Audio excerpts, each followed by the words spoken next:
Peace and blessings, family. I'm your brother in the struggle, Ali. Today I would like to explain to you the meaning of Salaam Allah.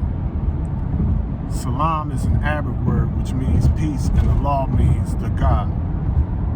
In our culture, in our ancestry, if you go all around the world, if you go study the ancient Mayans, the ancient Aztecs, the Olmec civilization, ancient Kemet or Egypt, Nubia, the Sudan, the Zania, South Africa as they call it today, even the people of ancient India, ancient China, the people of Nepal, Japan, up in Hokkaido and so forth and so on, even the original people of Hawaii, the original Taino Indians, you know what I mean?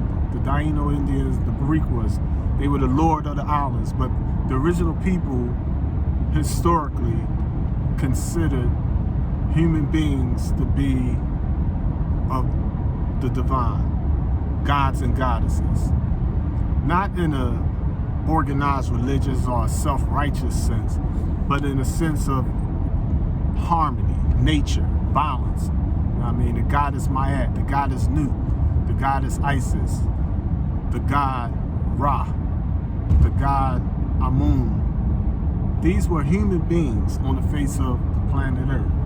They were not spooks and spirits, you know what I mean? But we always believed in one creator of creation, and that theology has different names, different manifestations, you know, the dualities, male, female, up, down, righteous, wicked, the God of heaven made Satan or the devil or Lucifer, the good angels in heaven. Some of them rebelled and fell. You had some bad angels that came from these good angels.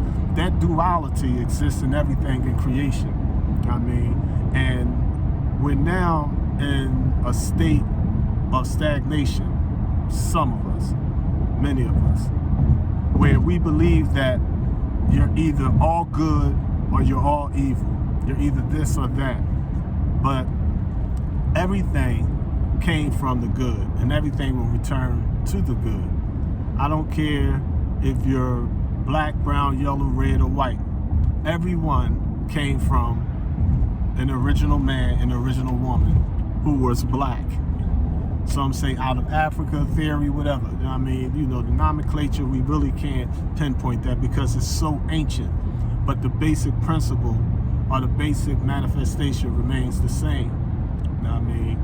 So our people, our ancestors, you know, they were people that sought balance, sought Ma'at, peace, truth, freedom, justice, equality. We call it different things. We call it Christianity. We call it Judaism, Buddhism, Hinduism, Islam, whatever. You know what I mean?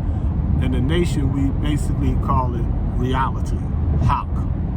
Our Haq are the reality. You know what I mean? The pure truth, the universal truth, the natural truth, universal laws. Those laws are constantly changing. So truth is not stagnant like a lot of people think. You know what I mean? It'd be like, it's 12 o'clock. That's true if you understand it. You know what I mean? But according to your vibrations, according to where you're at on the planet, according to what mathematics you're using, what calendar you're using an Asiatic calendar, a Gregorian calendar, a Julian calendar, or what have you, that can be disputed. And just because it's 12 o'clock today, just because a person may be 19 years old today, and that may be true today, if you see them 2 years later, that truth is no longer there. They're not 19 years old 2 years later. Time moved on. Things changed. That's the universal order of things. I mean, you know, we speak of Jesus, but that may not have been his name scripturally, historically, scientifically. I mean, so we mix a lot of our misinterpretations, misunderstandings, mistransliterations into our belief systems. And we start confusing things that we believe with things that we know, things that we have wisdom about, things that we understand, things that we have experienced. Those are different levels or different degrees of manifestations of our own reality. So everyone has a worldview. Now, I mean, I have a worldview, you have a worldview. Just because our worldviews are not the same, we're wasting our time arguing with each other. I'm not going to sit around and debate Islam with a Christian, a Catholic or a Jew. I mean, I don't have time to waste like that. You know what I mean? You know, because I understand that it's all saying the same thing, just in a different way. You know what I mean? So I'm comfortable picking up and reading the Bible, and I'm comfortable picking up and reading the Quran. But I'm gonna study my story too. I'm comfortable picking up the metanoia, the hieroglyphs. You know what I mean? The book of life, the book of the so-called dead. You know what I mean? You know, you should seek wisdom in all things. You know what I mean? It's a lovely and beautiful thing when we learn about other cultures, each other. But knowledge of self is critical.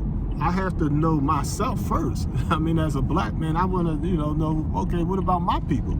I mean, what about my ancestors? It's like, okay, you told me about slavery and all that, but what about before this so-called slavery? You know what I mean? And when we get into the knowledge of self, when you know yourself, you know what I mean, other things become crystal clear. You know what I mean? And you become humble, because the more you learn, the more you realize what you don't know. You know what I mean? So your whole life, you want to study. You know what I mean? I've been in the ministry for 40 years. I'm 56 years old, as they say now.